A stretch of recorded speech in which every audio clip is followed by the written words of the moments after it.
ఐటీలో ఎంట్రీ కావాలా? Trainee software engineer గా అజా కోడింగ్ ట్యూటర్ లో 2 వీక్స్ ట్రయల్ పీరియడ్ లో వెంటనే చేరండి. అన్న ఇన్ని సినిమాలు చేశారు. పెద్ద పెద్ద బంగ్లాలు, 7, 8 కార్లు మెయింటైన్ చేశారు. మేనేజర్లు, పెద్ద ఆర్భాటం ఉండేది పొన్నాంబలం గారికి ఆ రోజుల్లో. ఒక్కసారిగా హెల్త్ బాగలేనప్పుడు మన ఫైనాన్షియల్ పొజిషన్ లేదు పొన్నంలో అలాగా లేదు. ఫస్ట్ ఎందుకని నుంచి ఆస్తులు అవన్నీ ఆహా. ఏమైపోయాయి? లేదు ప్రాపర్టీస్ లేదు ఇవి? అదే నా ఎవరికి తెలీదు. నేను ఎప్పటికైనా గోల్డ్ వేసినది ఎవరో చూస్తున్నారా? లేదు.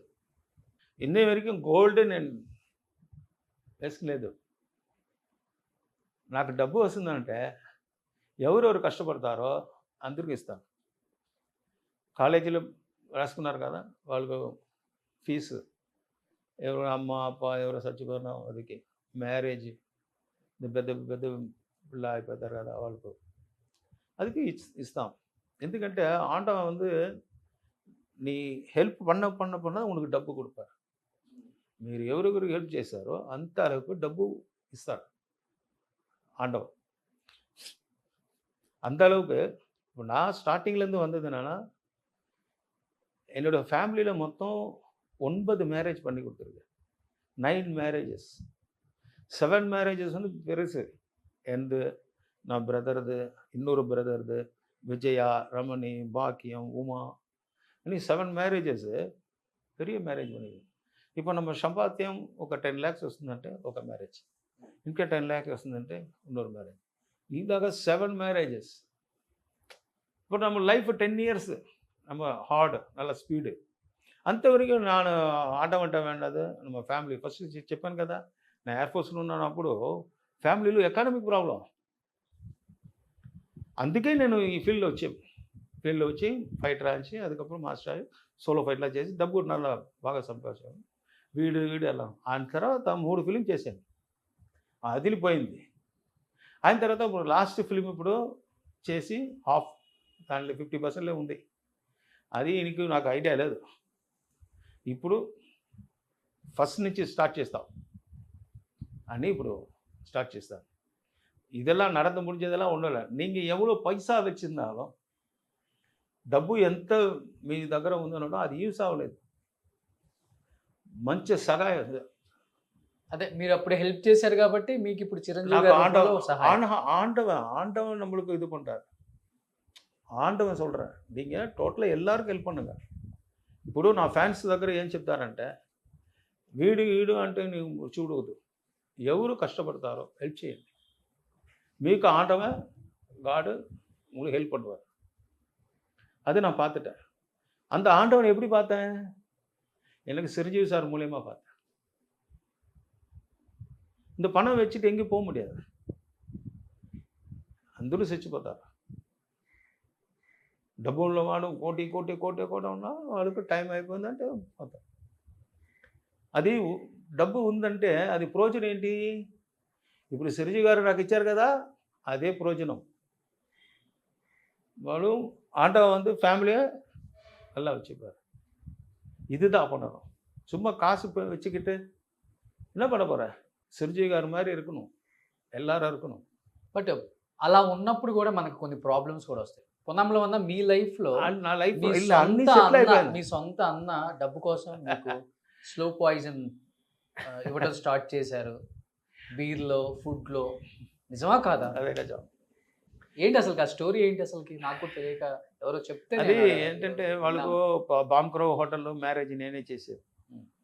వాళ్ళు అడిగారు నీకు ఎలాగా బాంక్రో హోటల్లో మ్యారేజ్ చేశారో అంతే పెద్ద హోటల్లో నాకు మ్యారేజ్ చేయాలి అన్నారు. వాళ్ళు మేనేజర్ వాడు.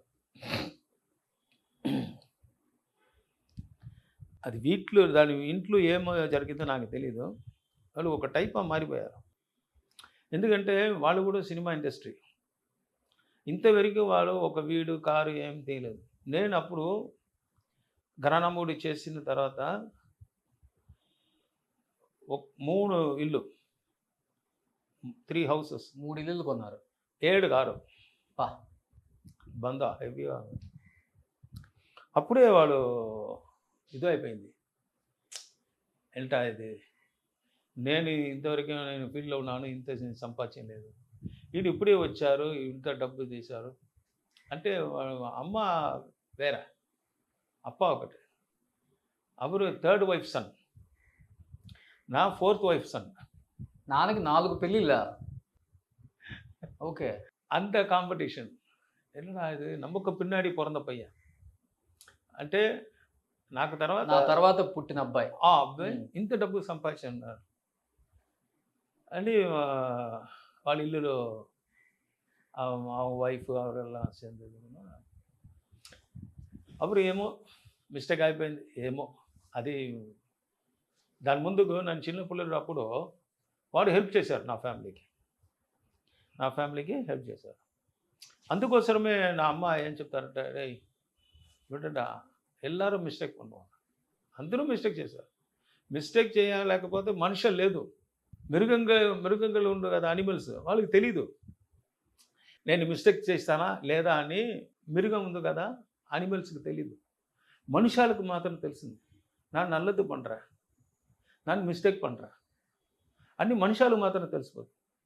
అది మన ఫ్యామిలీలో ఉన్నారు కదా, వదిలే. ఆడు కూడా నీ నాన్నగారికి వచ్చే పొరందవారు దాడా మిస్టేక్ అయిపోయింది, కూడా ఏదో తప్పు నన్ను కూడా వదిలేదు. కానీ అది ఇయర్స్ ఆగ ఒక 5-6 ఇయర్స్లో టోటల్ స్టమక్లో పాయిజన్. అంటే ఎప్పుడు స్టార్ట్ చేశారన్న పాయిజన్ మీకు ఇవ్వటం స్టార్ట్ చేసింది? అంటే ఎలా ఫస్ట్? అంటే వైన్ అంటే మీరు లిక్కర్ తీసుకున్న టైంలో 2009 10 అట్లా ఓకే నుంచి స్టమక్ ప్రాబ్లం అయిపోయింది. బీర్లో ఇచ్చేవాళ్ళ? బీర్లో పాయిజన్. అంటే బీర్లో అదంటే కొడ అని ఒక మారి జెల్ మాదిరి అయింది. అప్పుడు నేను తాగిన తర్వాత తుప్పిటా, ఇప్పుడు కొంచెం పోవచ్చు ఉள்ள அந்த கொஞ்சம் போடுறதுக்கு அந்த ப்ராப்ளம். ఫుల్లాగా కుడిచిరుదా మొత్తంగా తాగిపోయిందంటే 1 ఇయర్లో లైఫ్ పోయింది. అంత బాడీ 140 kg మీరు అప్పుడు? ஆமா, அது அப்படியே வந்து 100, 90, 95, 90, 89 அப்படி అయిపోయింది. ఎప్పుడు ఐడెంటిఫై చేశారు పాయిజన్ ఇస్తున్నారు నాకు మా అన్న అని? అది నాకు అప్పుడు తెలీదు. ఒకసారి నేను ఇంట్లో ఒక 3 o'clock 4 o'clock నాకు నిద్ర లేదు. నేను స్మోక్ చేసి బయటకు వచ్చి ఫస్ట్ ఫ్లోర్, అప్పుడు ఇద్దరు వచ్చి డంగ్ డంగ్ సౌండ్. అదేమో గడపార అంటే ఏం చెప్పాలి, అదే గడపరు. గడపారలు తోండ్రాంగ మట్టి తీస్తున్నారు చేసి, ఎవరు అది నా ఇల్లులో ఉంది చూస్తుంటే నాన్న. ఏం చేశారు అని నేను ఆలోచించాను, ఏం చెప్పలేదు. వాడు ఏమేమో చేశారంటే, నా లుంకి ఉంది కదా దీనిలో ఒక బిట్, ఆ బనియన్ బిట్, அப்புறம் ஏதோ మంత్రికం చేసిన எல்லாம் போட்டு ஃபில்லப் பண்ணிட்டு போகிறாங்க. నేను ఏం సైలెంట్గా అయిపోయాను. నెక్స్ట్ మార్నింగ్ నా అసిస్టెంట్ అక్కడ వచ్చారు, వాళ్ళు క్రిస్టియన్. వాళ్ళు చూసి ఏంట్రా అది కరెక్ట్గా సీపు లేకపోతే వేరమారాయడం లేదు, నాకేం తెలీదు, నువ్వు అన్నగారే అలాగా చెయ్యి, లేకపోతే నీ పడిపోతుంది, నీ మీద డబ్బు ఇది వచ్చి థెఫ్ట్ అయిపోయిందని కంప్లైంట్ ఇస్తాను, నీ ఇలాగా చెయ్యి రా అని చేశారు. దాని ముందుగా ఏంటంటే రసం ఉంది కదా, సపాడు రసం అంటే రసం కదా, రసంలో ఏమో ఇచ్చి నాకు ఇచ్చారు అని వాళ్ళు వదిన వాళ్ళు.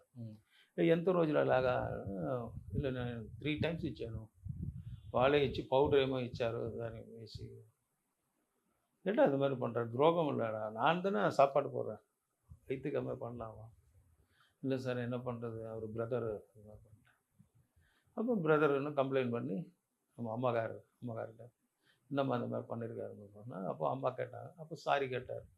இல்லை எனக்கு தம்பி மட்டும் நல்லா வளர்த்துக்கிட்டே இருக்கான், எனக்கு ఎదుం பண்ண మాటేంటాను. నా అసలు మేనేజర్ పైకి వచ్చాడు, నాకేం చేయట్లేదు, చేస్తాను వాడు వాటక గీడకం ఫుల్ అన్ని పిల్లడుకు ఇది హాస్పిటల్కు పడికిరతుకు చదువుకోవడానికి అన్నీ నేనే మెయింటైన్ చేస్తాను.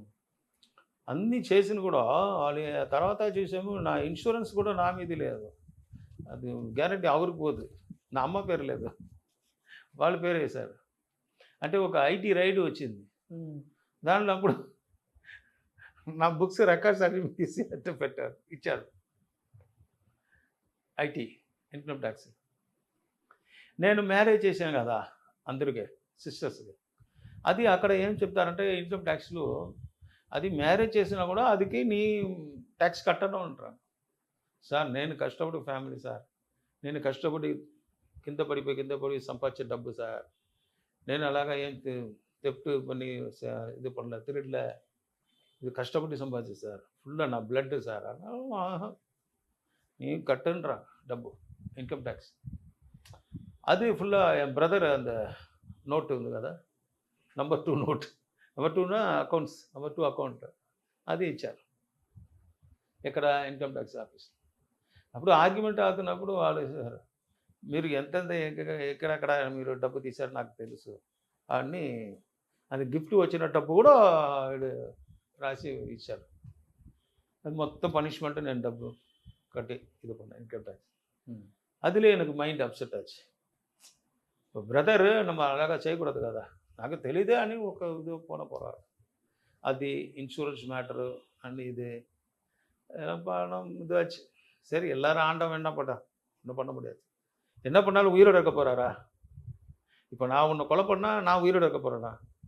నేను మర్డర్ చేశానంటే నేను ఎంత 1000 years இருக்க పోరా? இல்லை, అందరికే ఇది ఉంది, సావునా అదా అందరూ చచ్చిపోతారు. కానీ ఎందుకు ఇలాగా కాంపిటీషన్? ఉన్న వరకే అందరికీ ఇవ్వండి, అందరూ బాగుంటారు. ఈ మనుషులు మాత్రమే అండర్స్టాండింగ్ ఉన్న మైండ్, అనిమల్స్కి అలాగా లేదు. అది ఏమో వస్తుందా తింటుంది, ఏమోటో இதானோ போயிடும், அவ்வளோதான். ஆனால் மனுஷன் அப்படி கிடையாது. వైఫ్, పిల్లங்க, అమ్మ, అప్ప అన్నీ ఒక బంధం ఉంది కదా, ఫ్రెండ్స్, இதெல்லாம் வந்து ஒரு బంధం. మనుషులు మాత్రమే అంత బుద్ధి ఉంది. సో ఉన్న వరకే దేవుడు ఉన్నారా లేదా అని మనం ఆలోచన చేయకూడదు. దేవుడు ఉన్నారంటే ఇలాగా మనకు జరుగుతుంది.